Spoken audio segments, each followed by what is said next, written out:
खबर, काशीपुर में होने जा रहा है भव्य श्रीमद् भागवत कथा का आयोजन। पूरे सप्ताह भक्ति के रंग में डूबेंगे भक्तजन। दिव्य ज्योति जागृति संस्था की ओर से काशीपुर शहर में श्रीमद् भागवत कथा का आयोजन किया जा रहा है। सर्वश्री आशुतोष महाराज जी के शिष्य स्वामी उमेश आनंद जी ने पत्रकारों से वार्ता करते हुए बताया कि यह भव्य कथा काशीपुर शहर के रामलीला ग्राउंड में 8 फरवरी से 14 फरवरी तक, जिसका समय दोपहर 2 बजे से शाम 5 बजे तक का होगा। इस कथा का वाचन सर्वश्री आशुतोष महाराज जी की शिष्या कथा व्यास साध्वी कालिंदी भारती जी के द्वारा किया जाएगा, जो कि वर्तमान समय में महाकुंभ में अपनी कथा की सेवा को निभा रही है। वहीं से कथा समापन करके वो उत्तराखंड देवभूमि के काशीपुर शहर में कथा का रसपान करवाएंगे।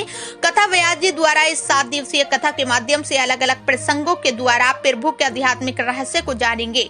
कथा में होली उत्सव, श्री कृष्ण जन्म उत्सव, रुक्मणी विवाह को बड़ी धूमधाम से मनाया जाएगा। ये कथा मात्र प्रभु की लीलाएं सुनने तक सीमित नहीं, बल्कि इस कथा के माध्यम से जो आज का इंसान अपने संस्कारों और संस्कृति को भूल चुका है, ये कथा प्रत्येक मानव जाति को अपने मूल से, अपनी संस्कृति से और अपने संस्कारों से भी जोड़ेगी। समाज में फैली सामाजिक बुराइयों का जड़ सहित कैसे विनाश होगा, ये कथा उन समस्याओं को दूर करने में भी सहायक होगी।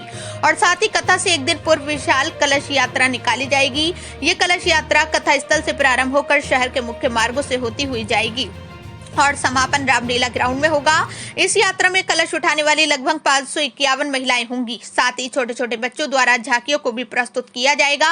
इस कथा का समापन हवन यक्ष के साथ 15 फरवरी को होगा। इस अवसर पर स्वामी उमेश आनंद जी, साध्वी हरजोत भारती, साध्वी ऋतु भारती, रितेश डाबर, सुरेंद्र जीना, मुकेश चावला, जसमीत सिंह, सुमित जोशी आदि मौजूद रहे।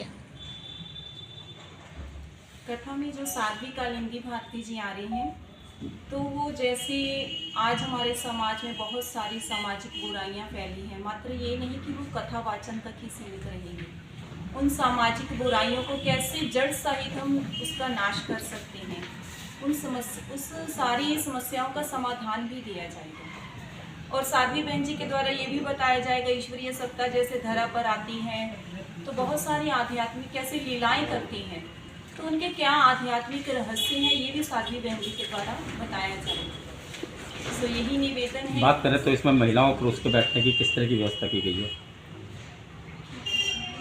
इसमें महिलाओं के बैठने के लिए कुर्सी की व्यवस्था की गई है। जो बुजुर्ग लोग नहीं बैठ पाएंगे उनके लिए भी कुर्सी की व्यवस्था की गई है। कुछ पंडाल में गद्दे लगाए जाएंगे।